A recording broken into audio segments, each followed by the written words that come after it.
잘하고 그랬는데 5학년 2학기가 되면서 말도 잘 않고 아침만 되면 머리가 아프다고 학교도 잘 안 가려고 그러고 지각하고 짜증도 많이 내고 멍하니 책상에 앉아있고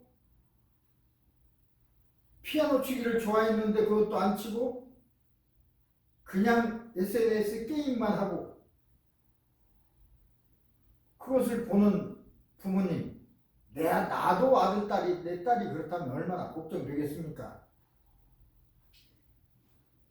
여기서 소영이를 데리고 병원에 왔다 그러는데 병원에 오기 전에 혼내기도 하고 뭐 좌우간 달래기도 하고 해봤죠. 그래서 아니니까 이거 문제가 있다 싶으니까 이제 병원에 데리고 왔습니다. 애는 의사 선생님한테는 얘기를 해요. 모든 게 힘들어요. 좌우간 미쳐버릴 것 같아요. 우리 반에서 제일 미련하고 못생기고 쓸모없는 인간인 것 같아요. 뭘 해도 재미없고 게임할 때만 조금 기분이 좋습니다. 그래서 게임을 합니다. 라고 하더라는 것입니다. 그러니까 이것은 이 얘기는 거의 비슷해요. 어떤 하나. 특히 한국 우리 어린이들 우울증 발생 비율이 성인보다 높습니다. 그러니까 내가 우울하다고 그래서 가족들에게 뭐 안 좋은 얘기하거나 마음대로 하거나 아이들에게 하거나 오히려 내가 우울한 것보다도 우리 가족들, 어린이들 이 우울한 것이 비율이 더 많습니다. 스트레스죠. 모든 건 이제 스트레스 탓입니다. 미래의 꿈을 위해서 여러 가지 공부도 하고 또 그래야 되겠지만 또 대학도 가야 되고 그래서 공부를 그저 공부하다 보니까 어떻게 보면 애들이 공부하는 기계 같은 현실적으로 그렇게 하다 보면은 우울증이 생기지 않는 것이 오히려 이상하다 이렇게 생각할지도 모릅니다. 우리도 또 그런 걸 다 거쳐왔습니다. 우울증의 가장 특징적인 모습은 짜증, 반항, 그것부터 시작됩니다. 짜증이 많아지고 반항하고 반항은 그 좋은 일을 시켜도 반항하는 겁니다. 무조건 반항하고 봐. 그래서 우리 어른들의 우울증과는 조금 다릅니다.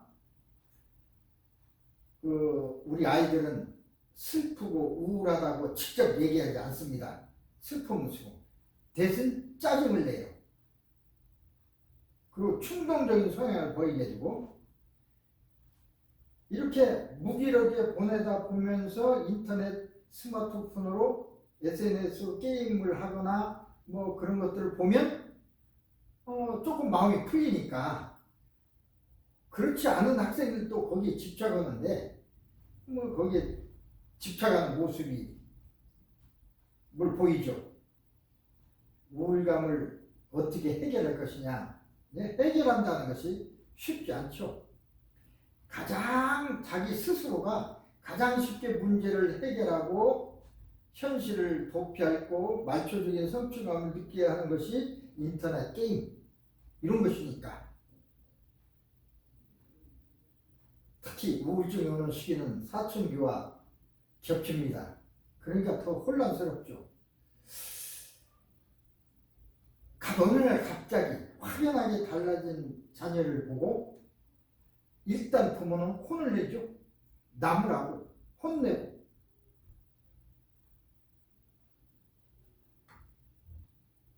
이게 우울증이 아니다 이렇게 생각하고 하는 거죠. 그런데 그것이 이제 우울증이 진행되는 동안 우리 어른들이 눈치채지 못하는 경우가 흔합니다. 거의 다죠. 겨우 우울증이 진행돼서 성적도 떨어지고 집을 나가기도 하고 학교도 안 가고 인터넷 중독 스마트폰만 들고 있고 해서도 소용없어요. 이런 문제가 큰 문제다 이렇게 생각될 때야 부모들은 깨닫고 병원을 간다든가 이제 상담을 한다든가 하게 되죠.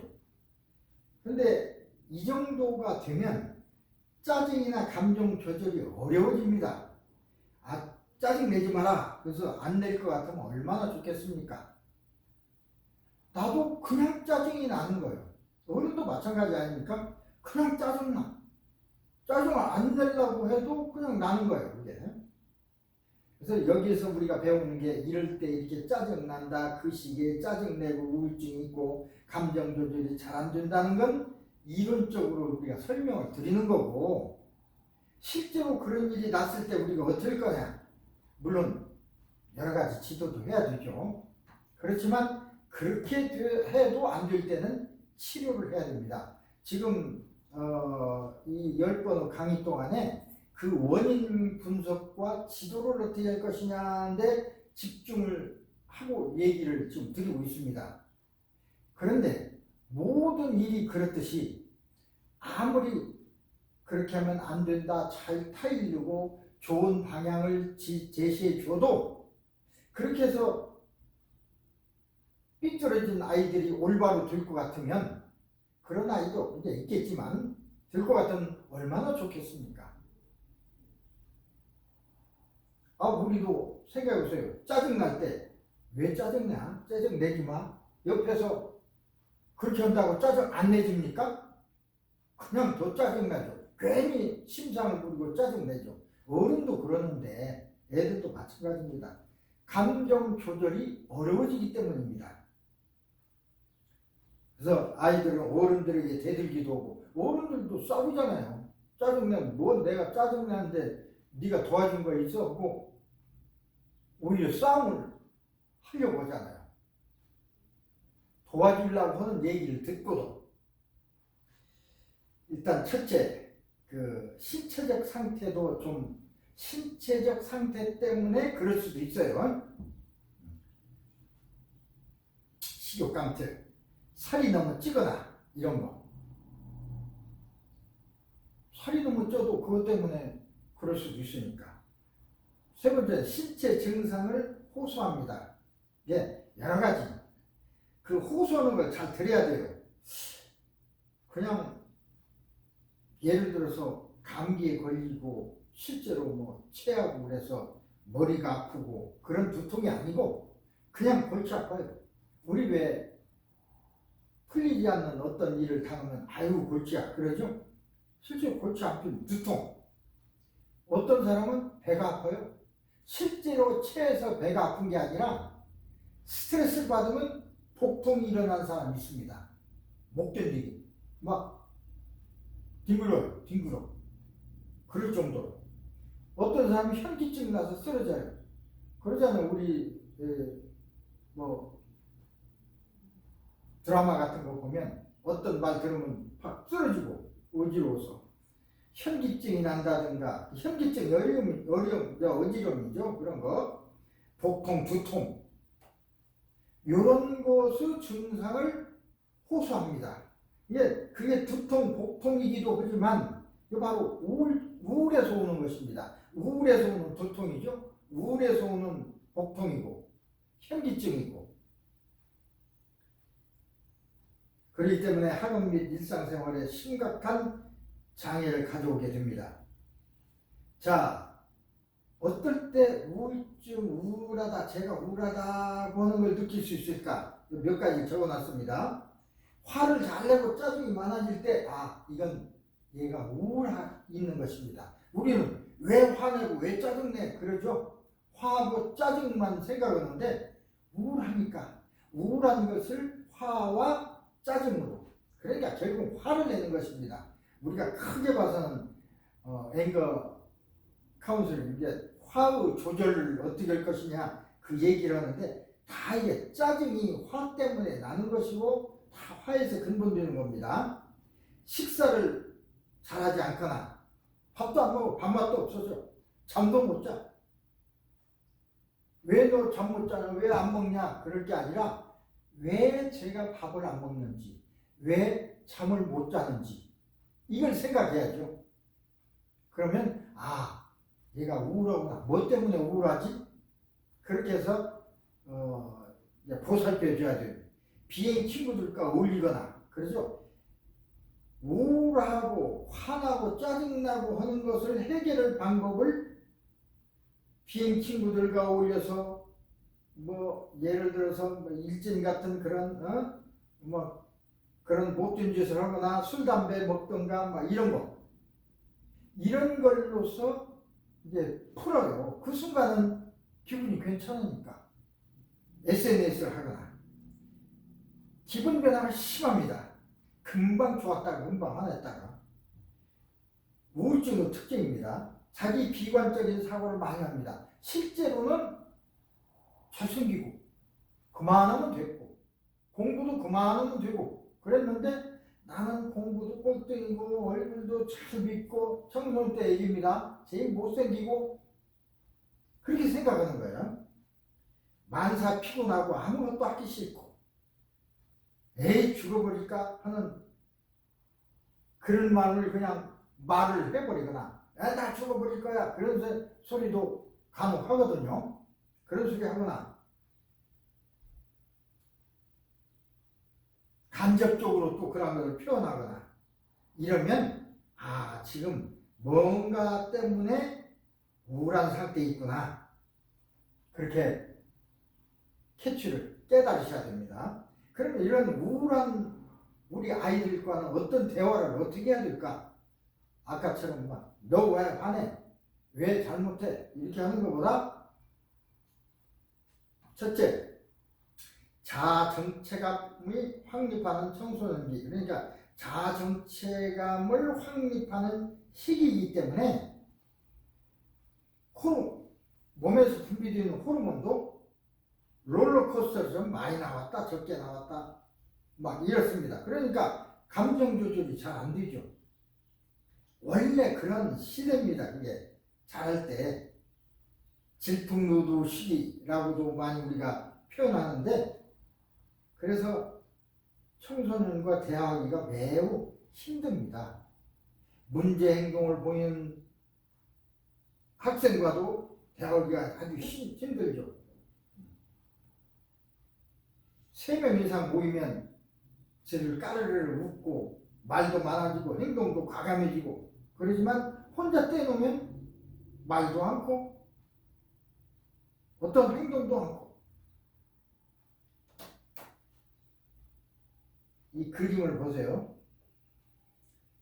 그 건강 측면과 문제적 측면을 같이 치료해 볼 때와 이 치료자 어른이 문제적 측면을 보고 건강 측면을 동맹관계 즉 이것은 뭐냐면 보통 청소년과 대화할 때 왼편에 있는 것과 같이 합니다.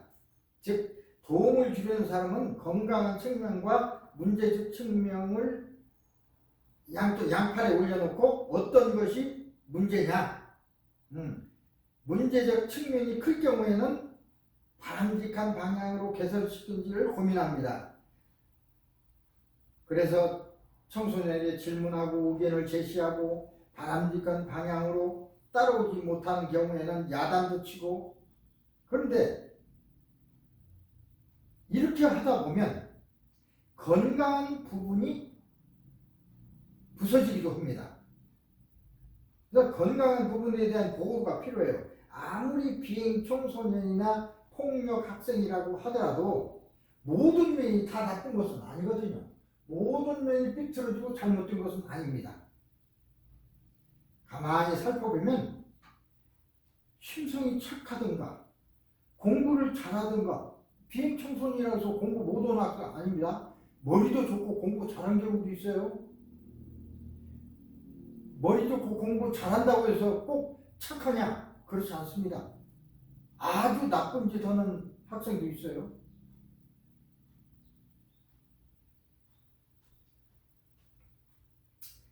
건강한 측면을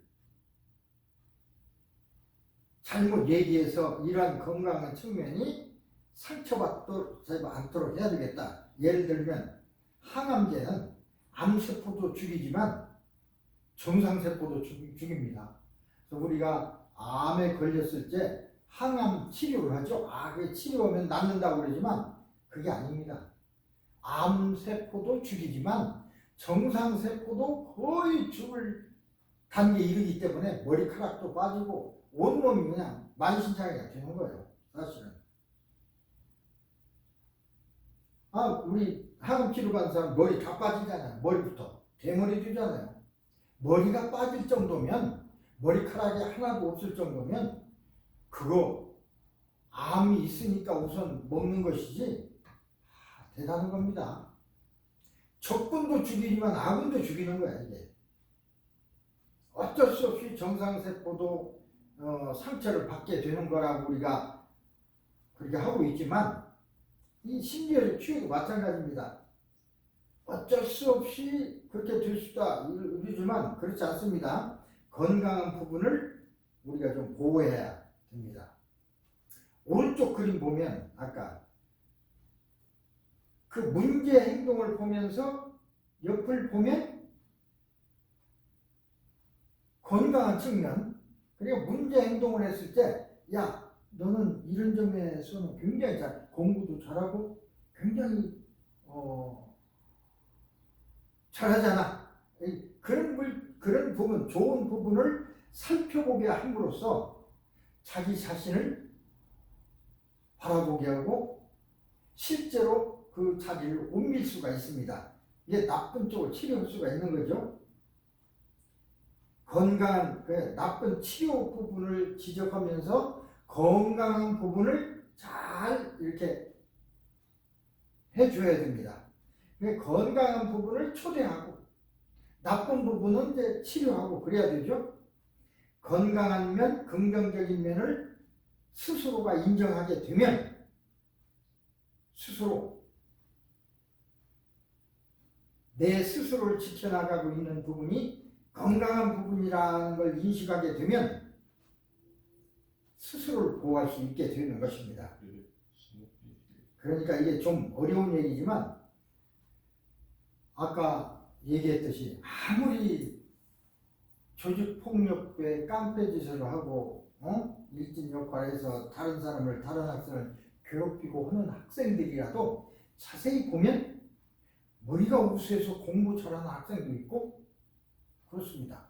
그 부분을 잘못하는 부분도 지적하지만 그걸 신랄하게 지적하기 앞서 좋은 부분을 얘기해 주는 거예요. 스스로 느끼도록. 그런 것으로 이걸 조절할 수가 있습니다. 스스로 조절하는 거죠.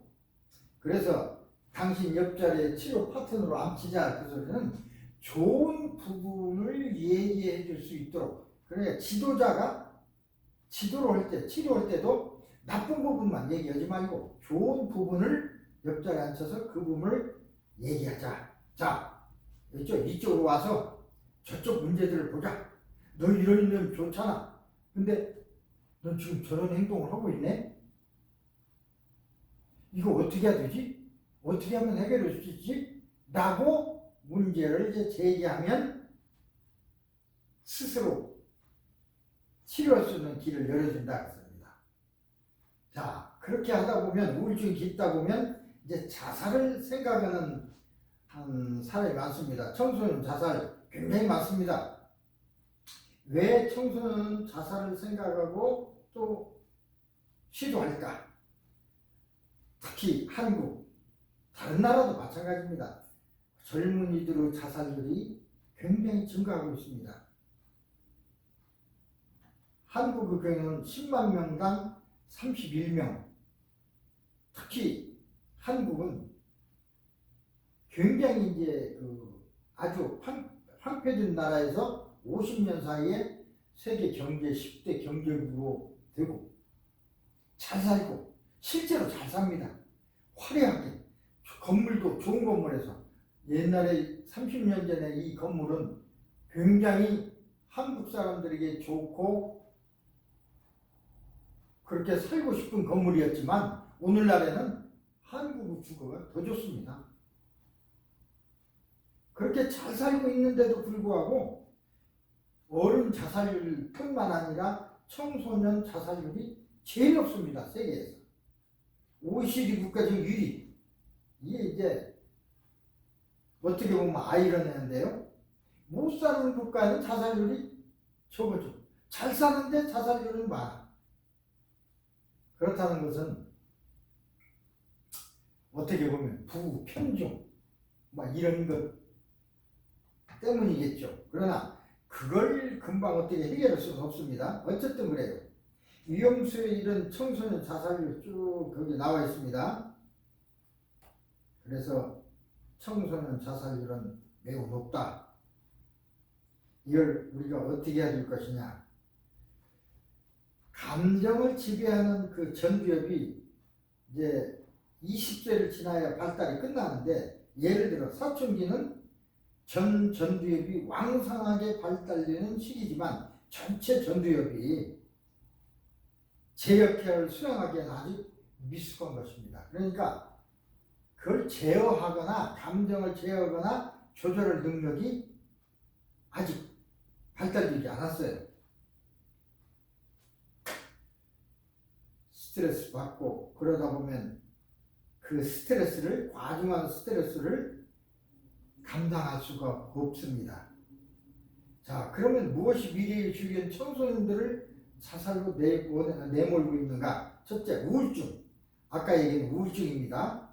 외상후 스트레스, 불안장애, 품행장애, 이런 것들이 결국은 자살로. 그러니까 우울증이나 스트레스나 이런 건 화에서 오는 것입니다. 화가 근본 원인이에요. 화가 깊다 보니까 우울해지고 불안해지고 그러다 보면 자살도 생각하고. 원인이 딱 한 가지만 있는 게 아닙니다. 이런 원인 중에 하나가 이제 학업 스트레스 특히 많죠. 공부 하니까. 셋째는 학교 폭력, 왕따. 이 문제는 아주 심각합니다. 왕따. 가해자들은 피해받는 애들에게 왕따를 시킨다고 그러죠. 왕따. 그래서 요새는 왕따, 은따, 찐따, 대따 이렇게 해서 구별을 하더라고요. 어쨌든 이 문제가 대단히 크고, 그런 걸 당하는 학생들은 낙인의 과정을 거치면서 씻을 수 없는 상처가 되기 때문에 왕따나 학교 폭력의 피해자가 된 청소년은 학교 가는 것도 공포를 갖게 되고 가기 싫어하고 더 이상 해결 방법이 없다고 생각되면 죽음을 생각하게 되는 것입니다. 본인은 우리가 보기에는 그렇지 않다고 보이지만 그들의 생각이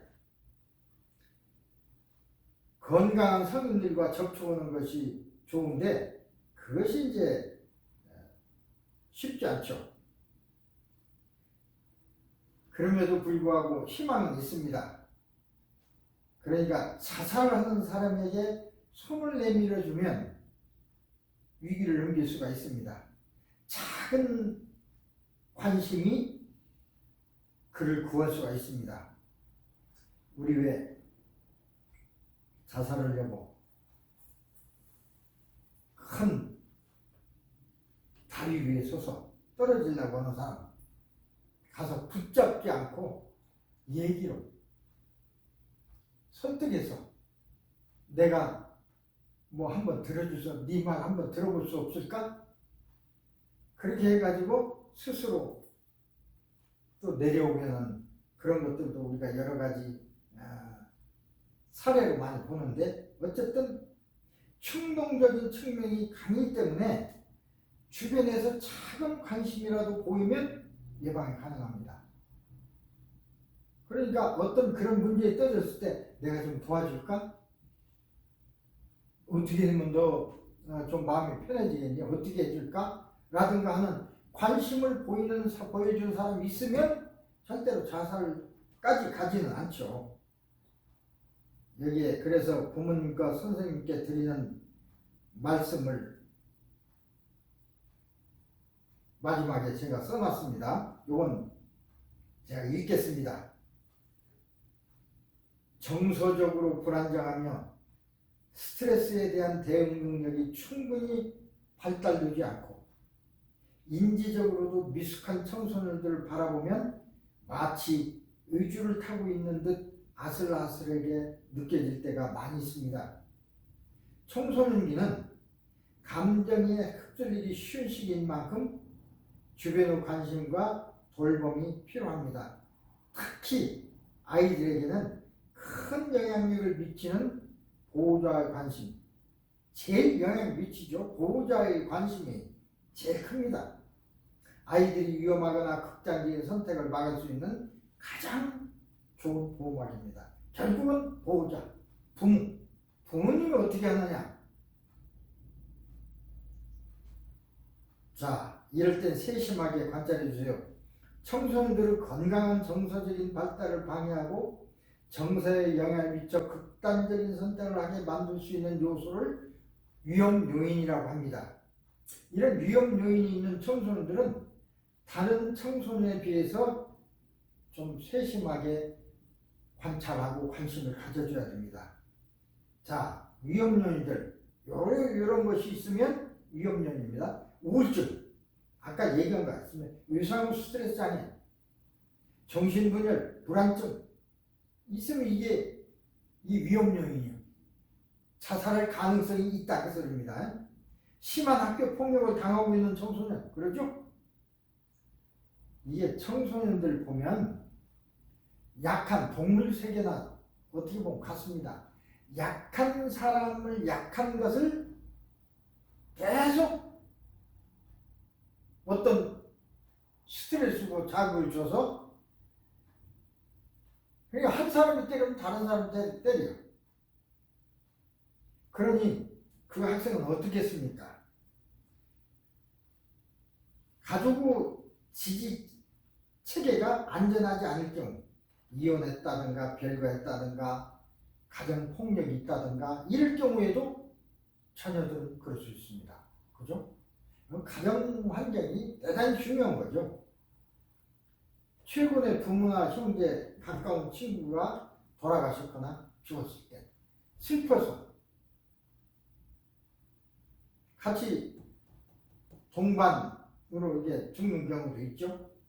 물론 위험 요인이 존재한다고 해서 반드시 자살하는 것도 아니고 또 위험 요인이 없다고 해서 안심해도 되는 것은 아닙니다. 다만 위험 요인을 가지고 있는 청소년들은 그렇지 않은 청소년들에 비해서 극단적인 선택을 할 위험성이 높다는 것이죠. 그래서 좀 더 집중적인 관심을 가지고 우리가 평가하자 그런 것입니다. 또 자살을 시도하려는 청소년들은 반드시 시도 전에 어떤 방법으로든지 그걸 알리려고 합니다. 표현합니다. 그러니까 전조증이 있어요. 그래서 이걸 알아채야 되는데 알아채지 못하면 이제 사고가 나는 거죠.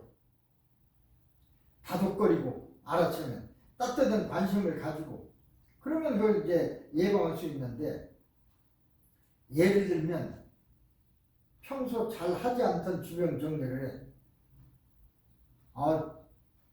책상 정리도 잘 하지 않았는데 그것이 잘 정리한다든지 마지막으로 하는 것이죠. 주변 정리를 해. 평소 자신이 아끼던 물건을 주변 사람한테 줘. 야, 이거 너나 가져라. 왜냐하면 자기는 떠나니까 잘 간직하라고 할 때 그런 말을 하는 거 보면 이상하다 그 소리입니다. 갑자기 성적이 급격히 하락할 때 성적이 뚝 떨어진다고 해서 저는 자살할 거다 그거 아니지만 그게 전조증이다 그 소리입니다. 섭식과 수면 간의 변화가 있을 때 밥도 잘 안 먹고 잠도 잘 못 자고 짜증 분노가 많아질 때 자 이전에 얘기한 걸 전부 종합해서 하는 소리입니다. 죽음에 대한 얘기를 많이 들어 관심 있게 죽는 게 나을 것 같아 이렇게 살으려면 죽는 게 나아. 우리 어른들도 그러죠. 그런 생각하죠. 야, 난 이렇게 살려면 죽어버리고 싶어 하는 소리를 어른들도 하는데 똑같습니다. 아이들. 그러나 아이들 그런 소리를 자주 하고 그런 심정이 들면 실제로 그래야 될 확률이 많습니다. 없어져 버렸으면 좋겠어. 이런 말을 자주 할 때 나는 못났어. 내가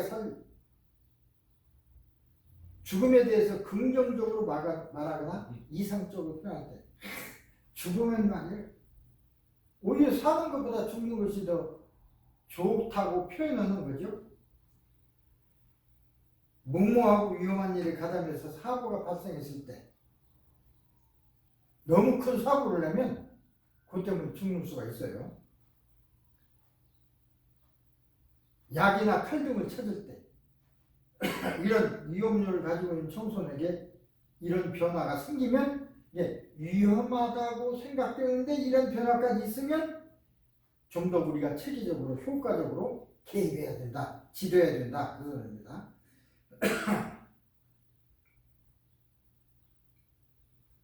위험한 우리 아이 이렇게 대해주면 좋겠습니다. 첫째, 잘 들어주시고 이해해 주세요. 아이들이 말을 이해하고 경청하려고 애쓰는 것이 마치 아이들이 원하는 것을 다 해주고 수용해준다는 같은 말이 아닙니다. 잘 들어준다면 그 말을 내가 다 말을 들어준다는 건 하고 싶은데 다 해준다는 소리는 아닙니다. 한 달에 한 번 의뢰를 찾는 청소년들이 10분도 채 안 되었던 지난 시간의 면담에 대해서 온전히 기억하고 있는 경우가 많습니다. 그러니까 우리는 지난 일을 잊어버려요. 내가 의사 선생님하고 상담했는데 뭐라고 얘기했는지 그분이 뭐라고 뭐 하는지도 보통 사람은 그냥 잊어버리는 경우가 있는데 이 경우에는 확실히 기억을 해요. 선생님, 지난번에 말했던 아이 말인데요. 나는 얘기했을 때 잊어버렸어. 그 얘기를 했는지도 몰라. 그 친구와 이번엔 이런 일이 있었어요. 10살 때 아빠하고 있었던 일 말했잖아요.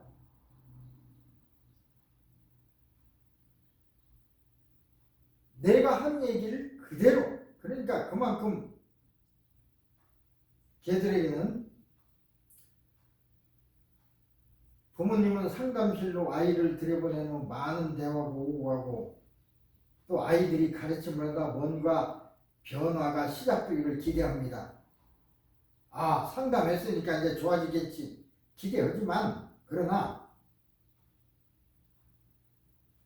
말로 그걸 어떻게 치료하고 그런 게 없습니다. 그냥 상담과 의사, 상담자는 그냥 잘 들어준 것 뿐입니다. 이해하고 들어주고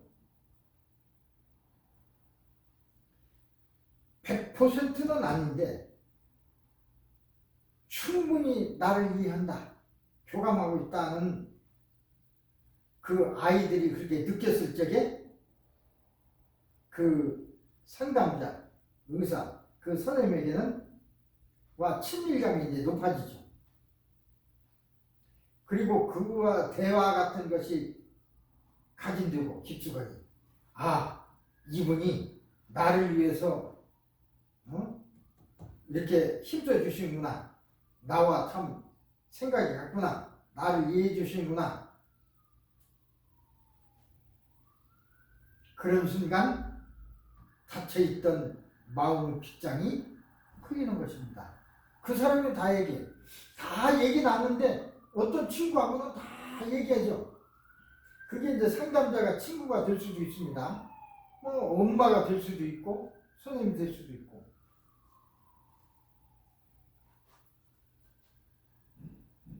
둘째는 일방적인 훈계, 잔소리는 안 하는 게 좋습니다.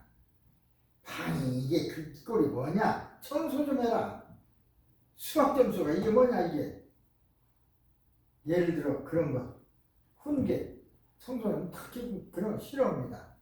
잔소리, 사춘기 애들은 그렇습니다. 모든 생활이 다 삐뚤어지고 모든 것이 새로우니까 그러다 보면 잔소리할 것이 투성이죠. 부모도 잔소리를 한번 해버릇하면 계속해서 잔소리해요. 잔소리 대장이라고 그러죠. 칭찬을 하면 칭찬할 일이 많아지고 잔소리하면 잔소리할 일이 많아져요. 잔소리할 일이 있다고 하더라도 칭찬할 걸 찾으라고 하는 말씀을 언젠가 드렸죠. 잔소리는 말의 힘을 약화시키고 부모님의 권위를 떨어뜨리게 합니다. 내가 나의 권위를 떨어뜨려요. 잔소리가. 뻔한 얘기들이 왔다 갔다 하고 훈계가 지겹습니다. 아이들은 엄마 아빠가 하는 말 듣고 있는 것 같지만 마음은 또 잔소리야. 이렇게 하고 있어요. 어떤 것은 쳐다보지도 않아. 왜 쳐다보지도 않냐고 또 막 그럴 때도 있습니다.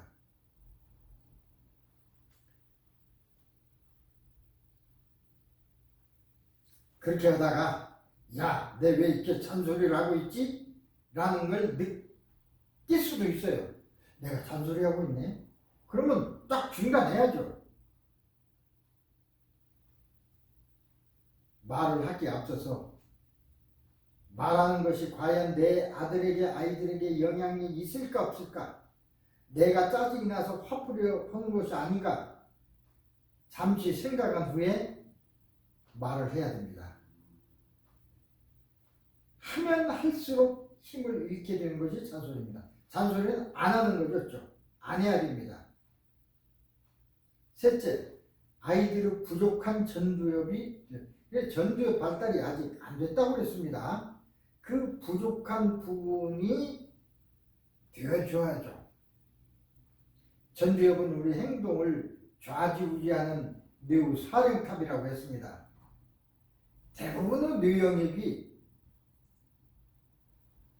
사춘기가 되면 다 성숙되는데 사춘기 이후까지 계속 발달하는 영역이 전두엽. 그래서 왜 우리 어린이 태어났을 때도 이 머리 꼭대기 여기는 물러보면 물렁물렁해요. 뼈가 아직 안 생겼어. 뼈도 아직 안 닫혔습니다. 근데 뇌가 발달 안 해서 다 발달해야 이게 닫히고 두꺼워집니다. 제일 늦게까지 전두엽은 일종의 코치, 일종의 지휘자 같은 역할을 하는 곳이라고 그랬죠. 모든 일을 계획하고 조직하고 순서적으로 하도록 융통성 있게 그런 일이 이제 전두엽에 합니다. 충동 조절 기능, 감정 행동 조절 기능 이런 것을 하는데 아직 발달이 안 됐으니까 그 기능이 잘 안 되죠. 그래서 부모님이 그걸 이해하고 적절한 코치를 해줘야 돼요. 잘못 생각하면 그 잘 코치를 해주는 부모는 자녀들도 달라요. 무슨 일이 있으면 묻습니다. 엄마 이렇게 하는데 엄마 어떻게 해야 돼? 그때 적절해. 너는 어떤 생각이 있는데 이렇게 하고 싶은데 그렇게보다는 이렇게 하는 것이 어떨까? 이런 식으로 그렇게 하면서 관계가 좋아지죠. 관계가 좋지도 않은데 코치를 하게 되면 안 받아들이죠. 관계가 좋을 때 이게 관계가 문제입니다. 사람과 관계. 선생님. 예, 원장님 제가 2시까지 하려고 그러는데. 예, 2시에 오시죠. 예. 예, 알겠습니다. 예.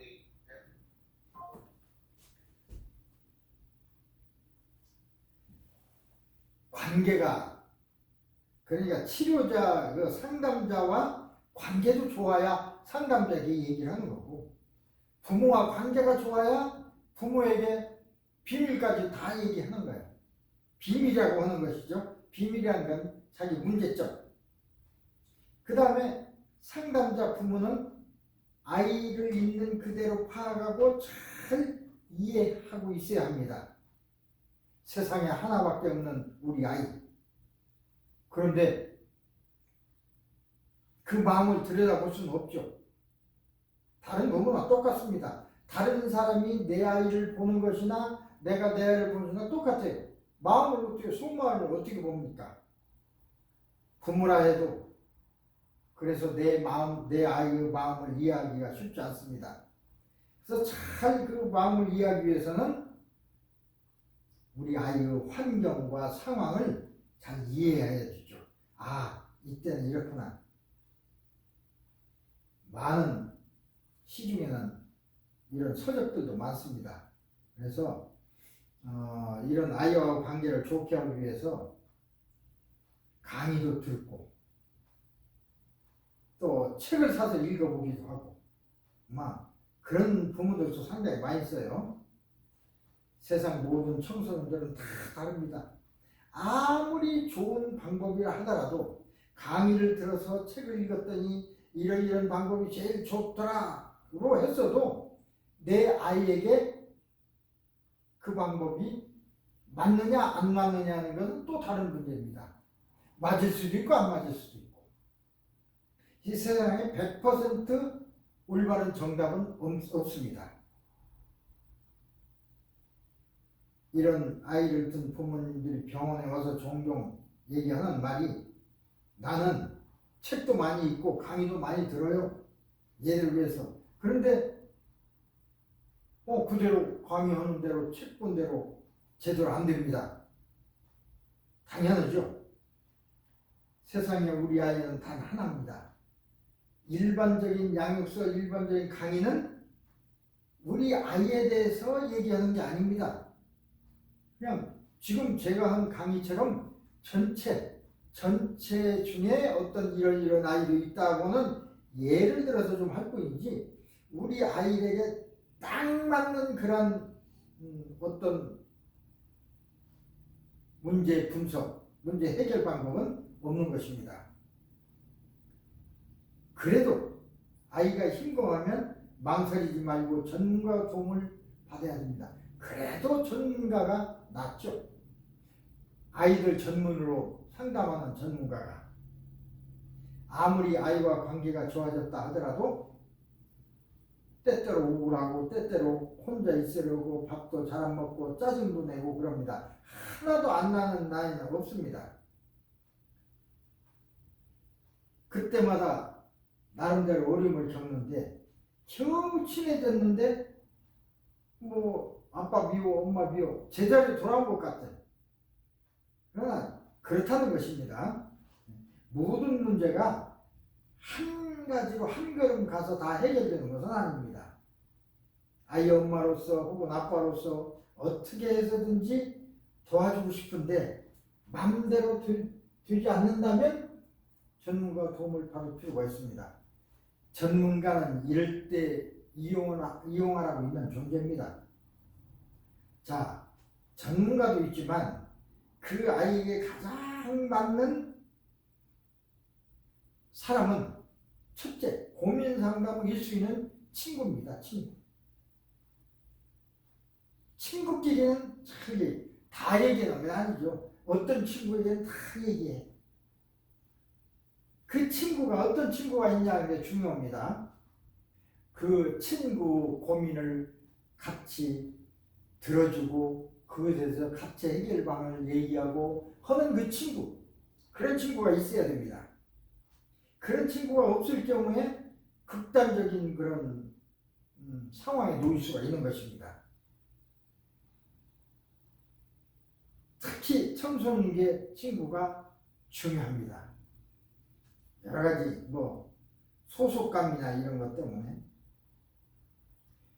친구는 외모만 영향을 미치는 게 아니라 그 종교, 정치 이런 대화 다 하죠. 친구와는 대화를 주고받던 수준이 깊든 안 깊든 친구들과 가치관이나 여러 생각을 나누고 공유하는 과정 중에서 이런 정치 사회적인 관념이나 정체성이 발달됩니다. 꽃은 흔들리면서 핀다는 시인의 말이 있습니다. 현실에서 고민 없이 원만하게 한 친구와 관계를 맺는 경우는 별로 없습니다. 어떻게 보면 어떤 사람은 친구 때문에 고민하기도 합니다. 그렇죠? 괴로워하기도 하고. 친구 문제 유형, 사교성 부족, 친구를 못 사귀는 애도 있어요. 사교성 부족이죠. 자기 성격도 문제고, 내성적이고, 다른 친구들 눈치를 많이 살피고, 남들이 나를 어떻게 생각할지를 지나치게 신경 쓰고, 그러면 쉽지 않죠. 이런 경우는 자신의 고민을 용기를 내어서 주변의 친한 친구나 부모 또는 상담 선생님들을 통해서 털어놓는 것이 좋습니다. 이렇게 지도하라는 뜻입니다. 네가 선생님도 좋고 네 친구도 좋고 털어놓는 것입니다. 그러다 보면 또 도움을 받을 수 있는 길이 있죠. 친했던 친구와 갈등, 이것도 이제 문제입니다. 굉장히 친했었는데 어떤 오해, 어떤 다툼으로 해서 관계가 틀어지는 경우, 이것죠. 이런 경우는 앞뒤 정황을 신중하게 파악하려는 노력을 하고, 왜 저 친구가 내가 이렇게 됐지? 생각나는 대로 충동적으로 말을 내뱉는 등 문제가 있다면 노력을 해야죠. 그렇게 안 하려고. 감정 조절 방법들을 상담받거나 치료받는 것도 도움이 되고. 그러니까 말을 하고 싶다고 해서 화난다고 해서 그대로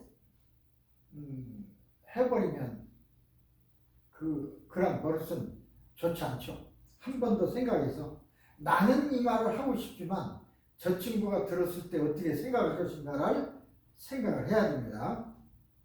나쁜 친구들과 교제, 이게 비행이죠. 비행이라고 우리가 하는데 이게 이제 문제입니다. 특히 부모하고 관계가 좋지 않을 그런 경우에, 학교에서 답답함을 느끼는 경우에 이게 나쁜 친구들과 많이 어울릴 수가 있습니다. 그래서 문제가 생기죠.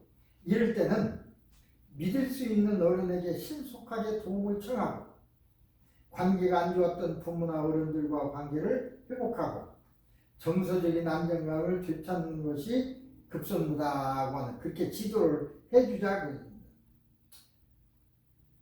왕따 문제, 친구들 사이에서 따돌림 당하거나 소외감을 느끼는 문제가 있는 경우, 참 이게 힘듭니다. 이런 경우는 청소년 자신이 우울이나 불안, 학교에 다니기 싫다는 생각 등의 학교 부정후, 학교 폭력 문제 등에 노출되었을 가능성이 있죠. 만약에 상담이나 치료를 받지 않고 방치하면 이것이 더 심각해지고, 그래서 자살을 생각하게 되고 위험이 높아지게 됩니다. 신속하게 부모나 학교에 알려서 도움을 받아야 합니다. 그래, 이런 교육을 우리가 좀 해야 되죠. 이럴 때는 이렇게 하는 게 좋다. 이럴 때는 그렇게 되면 그런 환경이 되었을 적에 또 그런 도움을 받으려고, 아주 다 그런 것은 아니지만 좌우간 다 자살을 고민할 때 친구는 어떤 도움을 줄 수 있나, 자세로 문제로 친구가 고민합니다. 그래서 친구가 따뜻한 위로, 나도 그럴 때가 있었어. 예를 들어 그런데 이렇게 넘겼어. 위로 한마디가 어떤 부모나 어른들의 어떤 얘기보다도 더 귀중합니다. 외롭고 아무도 관심이 없다는 느낌이 드는 친구를 향해서 정서적인 유대감, 그 친구에 큰 도움을 줄 수 있는 것입니다.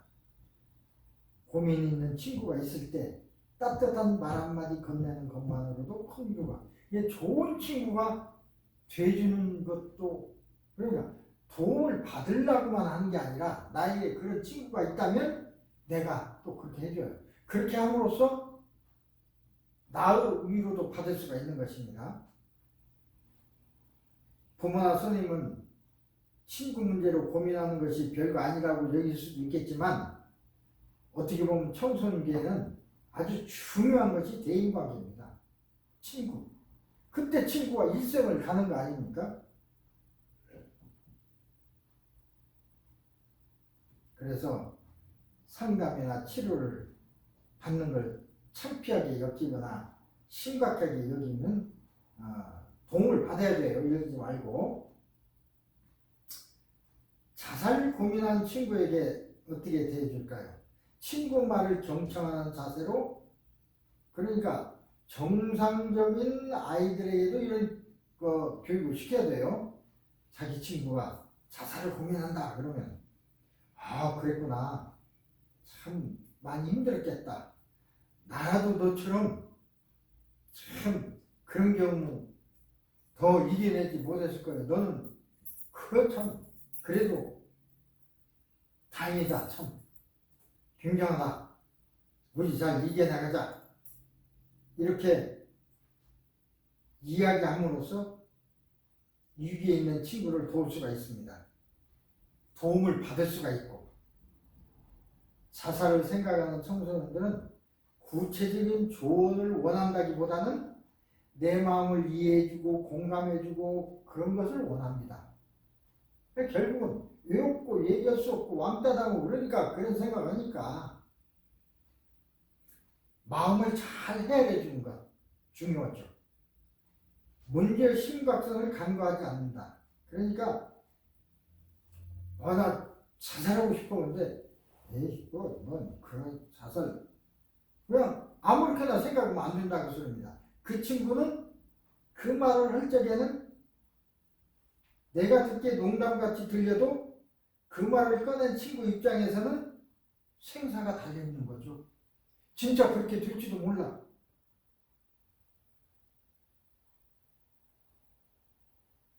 만약에 그런 얘기를 친구에게 했는데 상대방이 그런 게 중요한 게 아니야 지금, 이렇게 그냥 아무렇지 않게 대답해버리면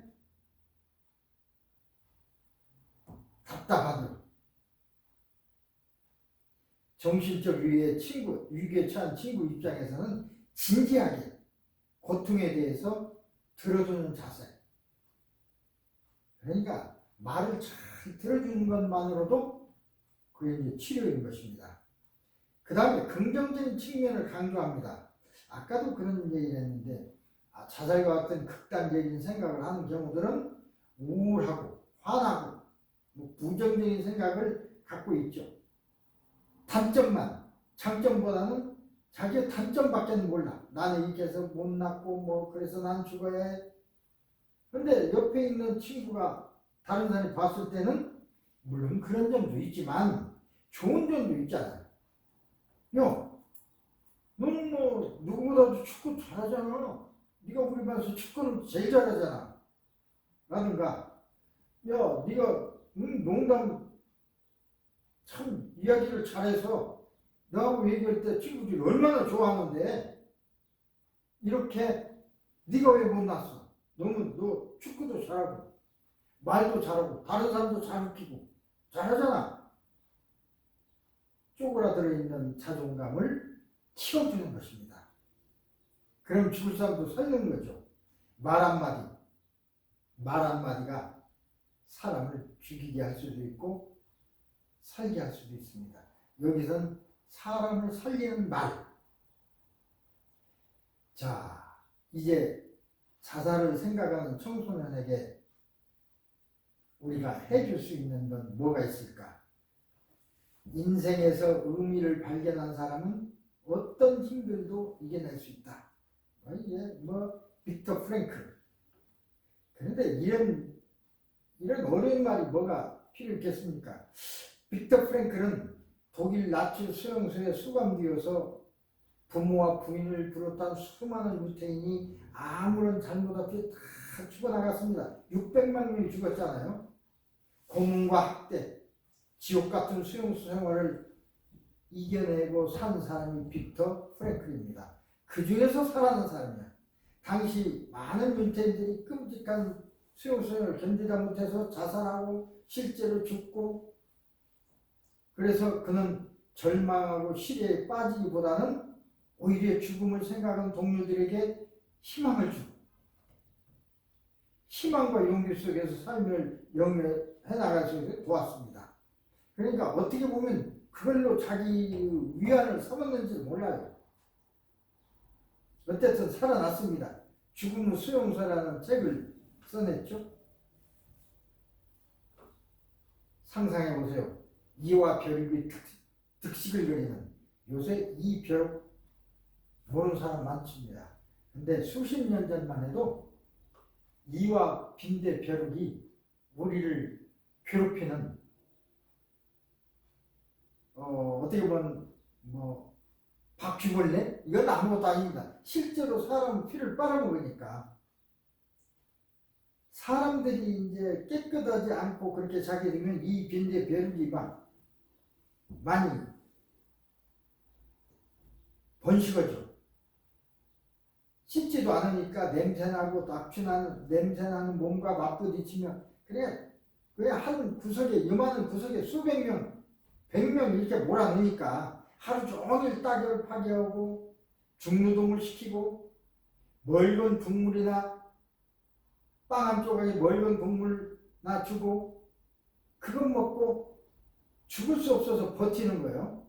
그런 생활이 언제 끝날지도 모르고, 어딘가 끌려가서 동료 일부는 돌아오지도 않고, 그런 날이 계속된다면 여러분은 어떻게 될까요? 빅터 프랭클은 그런 절망스러운 삶의 한가운데 있으면서도 어떻게 희망을 잃지 않고 다른 사람에게 도움을 주고 좋은 방향을 끼칠 수 있었을까요? 그는 홀로코스트에서 자신의 생생한 경험이 자살하려는 사람에게 큰 도움이 될 것이라는 걸 깨달았습니다. 다른 사람에게 도움을 주기 위해서 내가 존재한다고 생각했어요. 인생이란 의미, 내가 무엇을 만들어내고 다른 사람에게 도움이 되는 의미, 그런 의미를 발견하고 그걸 소중하게 믿고 살아가는 것이 인생이라고 생각했습니다. 그래서 빅터는 자신의 고통스러운 경험이 자살을 생각하는 수천만 명의 우울증 환자에게 도움이 되는 의미 있는 것이라고 여겨서, 그러자 고통이 괴롭기보다는, 그러니까 내 고통이 그렇게 생각하다 보니까 괴롭기보다는 가치 있는 것으로 다가오고, 자신을 괴롭히던 경비병을 감화시키기도 하고, 그러니까 좀 다른 사람이었죠. 빅터가 결국 살아남아서 결국 의사생활을 하고 있을 때 부인을 잃은 한 의사가 우울감에 쌓여서 찾아왔습니다. 친구가, 와이프 아내를 잃은 슬픔이 너무 커서 나 죽고 싶습니다. 아내가 없는 내 인생은 아무런 의미가 없습니다 라고 말을 했을 때 빅터는, 만약에 당신이 먼저 죽었다면 부인은 어땠을까요? 부인이 겪을 괴로움을 대신 당신이 겪고 있는 겁니다. 이 말을 들은 의사는 자신이 살아있는 것이 부인을 대신하여 살고 있다는 그런 생각을 갖게 되고, 그래서 남은 인생을 소중히 살겠다는 생각을 하게 됐습니다. 그렇죠. 부인이 이런 고통스러움보다는 차라리 부인을 죽고 내가 이 고통을 당하는 것이 부인을 사랑하는 것이죠. 청소년 여러분이 어렵고 힘든 상황에 처해 있습니다. 많은 사람이, 주변에 나를 도와줄 사람이 아무도 없고 나를 힘들게 하는 사람과 상황만 있습니다. 나를 힘들게 하는 사람은 꽉 있어. 나는 그 상황을 바꿀 힘이 없습니다. 기력도 없고 능력도 없고 가능성도 없고 나는 가치 없는 존재네 이렇게 느낄지도 모릅니다. 그러나 여러분 이 세상에 태어났을 때는 분명히 어떤 이유와 의미가 있을 것입니다. 지금 여러분이 그걸 알지 못한다고 하더라도 굉장히 큰 일일 것입니다. 하느님 여러분을 이 땅에 삶을 내보냈을 때는 큰 의미가 있을 거예요. 19세에 잡지에 실린 아프리카 흑인들의 삶을 보고 자신의 평생을 바쳐야 되고 다짐했던 슈바이처. 그러니까 지금도 아프리카 흑인들이 굉장히 힘들고 못 살죠. 나는 이런 사람들을 위해서 내가 일생을 바쳐야지. 그게 슈바이처가 이 세상에 태어난 큰 의미인지도 모릅니다. 그러듯이 여러분들도 각자가 중요한 어떤 것이 있어요. 가장 중요한 것이 나의 내부의 빛이 꺼지지 않도록 노력하는 것입니다. 안에 빛이 있으면 스스로 밖에 빛이 나는 법이다. 밖이 어두워 보이지 않을 때 아무도 빛을 비추지 않는다면, 그렇죠?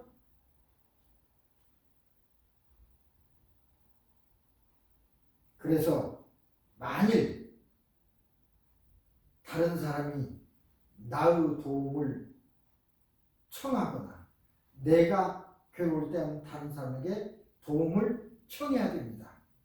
두려워해서 안 됩니다. 우리 주변에는 내 생각 이상으로 우리를 도와줄 사람이 많이 있습니다. 내가 도와달라고 하면 도움을 줄 사람도 굉장히 많이 있습니다. 만약 여러분이 자살을 생각하고 있다면 도움을 받아야 합니다. 상담 선생님이나 의사 선생님 들어오지 마십시오. 그분들 믿고 사소한 것을 다 얘기하면, 그리고 도움을 청하면 도움을 받을 수 있습니다. 그리고 내가 힘들 때일수록 주변 사람들을 위하여 또 그들을 도와주세요. 내가 그들에게 준 간단한 도움이 그들을 살릴 뿐만 아니라 오히려 나를 강인하고 힘나게 만들어줄 수 있어요. 내가 남을 돕는 것이 그 사람을 위하기도 하지만 나를 강인하게 만들기도 해줍니다. 주변 사람들이 감사하고 사랑을 실천하고 내 인생의 목표를 위해서 성실하게 한 걸음씩 나아가는 여러분이 되기를 진심으로 희망하고 기원합니다. 청소년 자살의 특징. 왜 청소년기는 다른 시기보다 유독 정서적으로 힘들고 예민한 것일까요? 청소년기 전신 건강의 대표적 문제부터 살펴봐야 합니다. 우선 아동기에 성인기로 전환되어가는 발달학적 과학 달성과 관련한 문제가 있습니다. 이것은 독립입니다. 하나의 주체적인 인간으로 성장하기 위한 독립. 이 과정에서 피치 못하게 벌어지는 것이 부모와 갈등입니다. 또 하나의 문제는 우울증입니다. 청소년기 우울이 내면적이고 조용한 형태로 나타난다면 비행청소 같은 문제로 나타난 경우가 많습니다. 초등학생 때 시작된 문제가 지속되어 청소년기 문제로 나타나기도 합니다. 예를 들어보면 주의결핍 과잉행동 장애의 경우 초등학교 때 시작됩니다. 다행히 청소년기 끝날 무렵에 이르면 어느 정도 좋아지긴 하지만 이 조금 문제는 계속될 수가 있습니다. 진짜 문제는 과잉행동과 주의력 결핍으로부터 파생되는 2차적인 문제입니다. 성장기 동안에 칭찬과 긍정적 관심을 많이 받지 못한 사람은 낮은 자존감, 자아정체성 혼란 이런 문제가 이어지게 됩니다. 이 칭찬과 긍정적 관심이라는 것이 얼마나 중요한지 모릅니다. 청소년기에 시작하는 술과 담배, 인터넷, 몰입의 문제, 학교 폭력 정도 차이는 있지만 세계 청소년들이 다 같습니다. 어떻게 보편적입니다. 성별에 따른 차이가 거의 없습니다. 모든 세상은 전 연령층을 통해서 이런 것은 다 같다 그 소리입니다.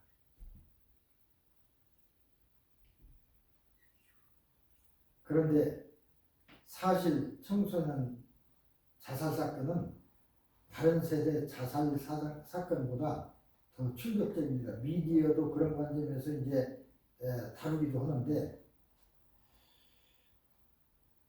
한국 전체로 보면 OECD 국가 중 1위라고 그랬어요. 노인 자살률 높습니다. 그런데 청소년 자살률은 중간 정도 됩니다. 노인 자살률은 1위요. 뉴질랜드, 아일랜드, 핀란드, 폴란드 국가에서 청소년 자살률이 가장 높게 나타나고 있는 것과 비교해보면 우리나라 청소년은 좀 낮아요. 꿋꿋이 잘 버텨주고 있다고 해석할 수 있는 것입니다. 물론 자살률이 1위가 아니라고 해서 우리가 5위라고 해서 괜찮다는 것은 아닙니다. 그러나 우리 청소년들이 잘 버텨주고 있다. 그런 얘기죠. 한순간의 충동에 자살한 게 지난 경우가 많습니다. 한순간 충동적인 거. 그래서 사전 계획 없이 순간적으로 이루어지는 경우가 많습니다. 청소년은 작고 사소한 계기, 별것도 아닌데 친구와 다툼, 부모 꾸중, 경쟁에서 패배, 이런 것들이 자살로 이어지게 하는 사건들입니다.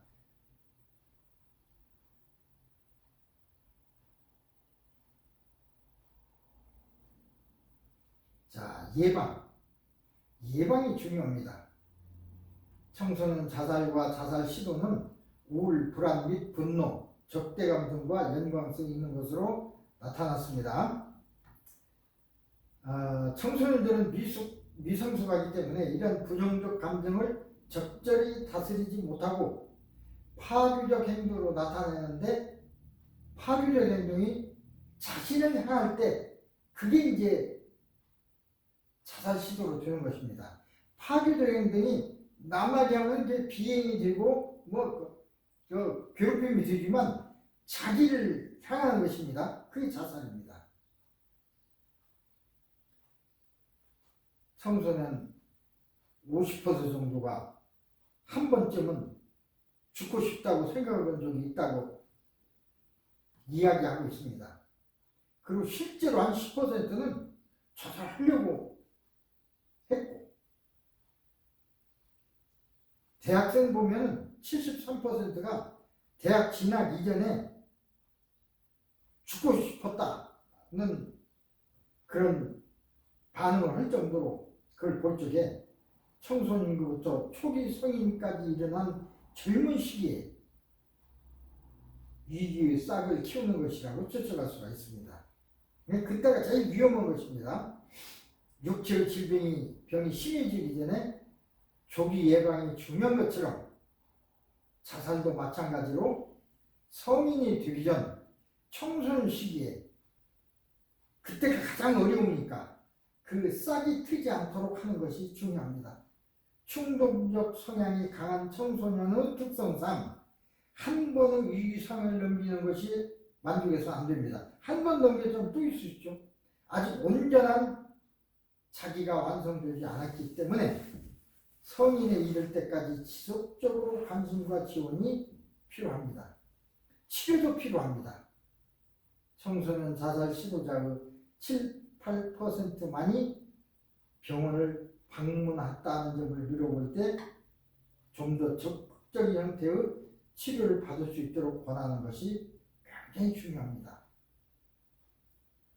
자, 여기까지 해서 제가 준비한 그 앵거 카운슬링에 대한 전체적인 것을 잘 말씀드렸습니다. 자, 여기 보면 그 원인과 앵거 원인과 그것으로부터 파생되는 문제들, 우울증, 자살까지 다 언급을 했습니다. 그리고 예방할 수 있는 방법도 얘기하고 또 옆에서 도와줄 수 있는 방법도 얘기했습니다. 그런다고 해서 다 문제가 해결되는 건 아니죠. 중요한 것은 그런 그런 자살을 생각했을 때 말로 얘기해서, 그러니까 말로 위로하고 해서 들을 수 있는 경우도 있지만 그렇지 않은 경우, 자기 스스로도 자기 마음을 어떻게 할 수 없는 경우, 이럴 때는 어떻게 해야 될까요?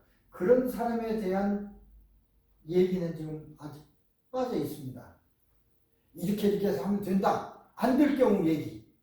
안 될 경우에는 치료를 해야죠. 치료. 심리 치료를 해야 됩니다. 치료. 상담이 아니라, 카운슬링이 아니라, 네. 상담해서 안 되는 사람은 치료를 해야 됩니다. 이 치료 방법이 있습니다.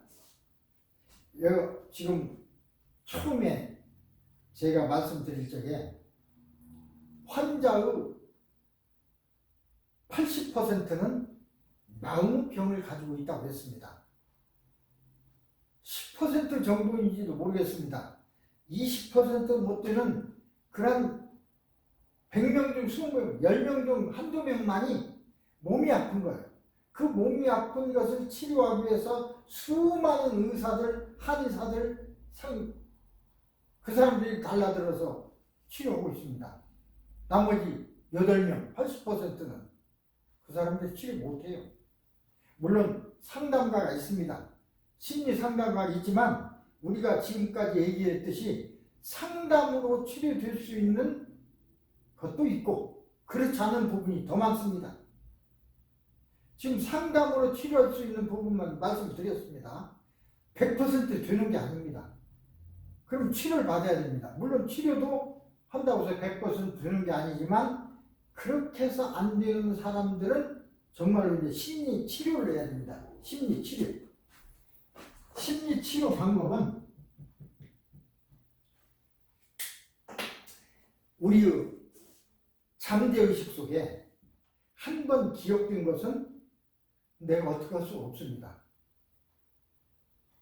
그대로 행동으로 나타나요. 그래서 어떤 심리적인 우울증이나 이런 것은 반드시 원인이 있어요. 옛날에 있었던, 전에 있었던, 과거에 있었던 어떤 원인이 있어요. 하나 예만 들어볼까요? 한 3년 전쯤입니다. 40대 어떤 분이 상담을 왔는데 본인이 아파서라기보다는 진짜 상담이에요. 그럼 굉장히 좋은 분인데 나는 아버지하고 별 그렇게 나쁜 감정이 없는데 아버지만 보면은 자기가 나간대. 같이 볼 수가 없대. 싫대. 근데 왜 그런지 모르겠다는 거야. 자기도 아들을 키우고 그러는데. 그래서 그것은 이제 여러모로 과거의 어떤 경험 때문에 그럴 거라고 설명을 하고 이제 그 치료를 했습니다. 최면 속에 들어가서 그와 관련된 어떤 경험이 있는 때로 돌아가자.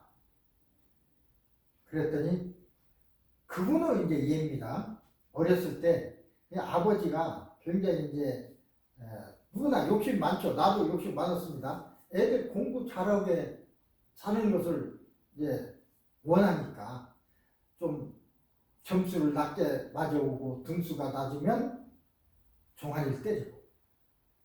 근데 맞을 때는 그냥 내가 잘못해서 맞는다고 생각하고 우리 아버지가 나를 그냥 조금만 뭐 점수 낮아도 때리고 나를 미워하나 봐.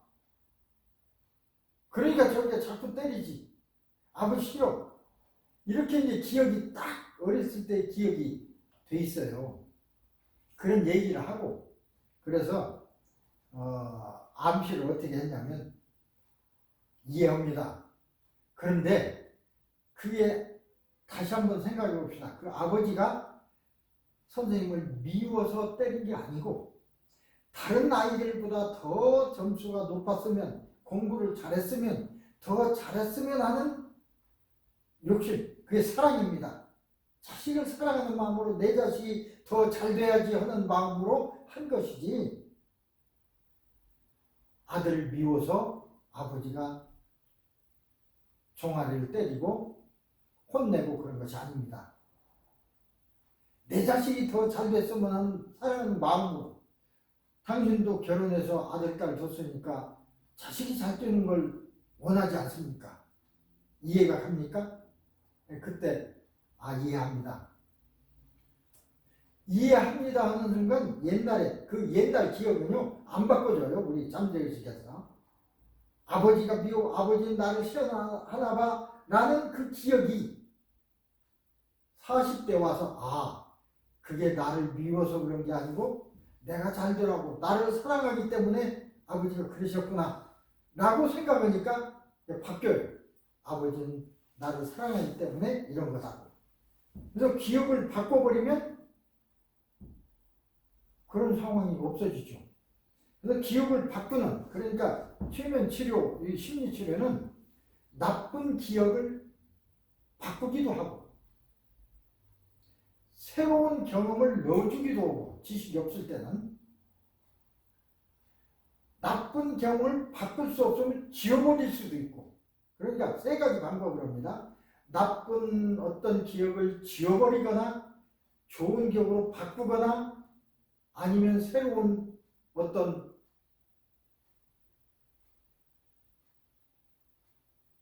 정보를 넣어주는 그런 방법으로 치료합니다. 그런 뒤에 최면에서 깨어나게 하면 이 마음이 바뀌었기 때문에 마음을 바꿔야 돼요. 그게 마음에서 일어난 병이거든요. 마음이 바뀌었기 때문에 말도 바뀌고 행동도 바뀌어지게 됩니다. 우리의 지금 내가 하는 말은 내 마음속, 머릿속, 마음에서 있는 것이 말로 튀어나오는 겁니다. 행동으로 나오고 모든 것은 마음이 하는 것입니다. 이 마음을 잘못된 마음을 고쳐야 됩니다. 고칠 수 없이 나쁜 기억은 지워버리는 거고 생각나지 않게 하는 거고 그런 방법으로 치료할 수가 있습니다. 물론 그렇게 한다고 하더라도 100% 100사람을 다 할 수는 없어요. 그러나 치료 방법은 있습니다. 그 방법에 대해서는 따로 기회가 되면 마음치료 기술이라고 해서 또 배울 때가 있습니다. 지난 해에는 그걸 강의하기도 했는데 어쨌든 치료 방법은 있다. 그것입니다. 지금 이 강의를 통해서 우리가 그 문제점, 화가 어떻게 해서 일어나느냐, 이 화가 어떻게 또 변해가느냐, 결국은 자살까지. 그럴 경우에 이걸 우리가 어떻게 할 것인가? 친구를 통해서, 부모를 통해서, 상담자를 통해서 이야기하고 도움을 받아야 된다. 결론은 그런 거거든요. 그래서도 치료가 안 될 경우에는 치료를 받아야 됩니다. 치료받는 방법이 있다는 것을 말씀드리고 또 강의가 그런 식으로 끝나면 그래도 안 되는 경우는 어떻게 될 것인가 그런 의문이 남으시기 때문에 말씀드렸습니다. 그 치료 방법에 대해서는 기회가 있는 대로 또 강의 기회가 있으면 말씀드리도록 하겠습니다. 여러분 10주 동안 대단히 수고 많으셨습니다. 교재 더 자세히 제가 썼으니까 교재를 한 번 더 열심히 보시고 그러고도 도움이 필요하시면 저에게 연락하시면 되겠습니다. 여러분 수고 많으셨습니다.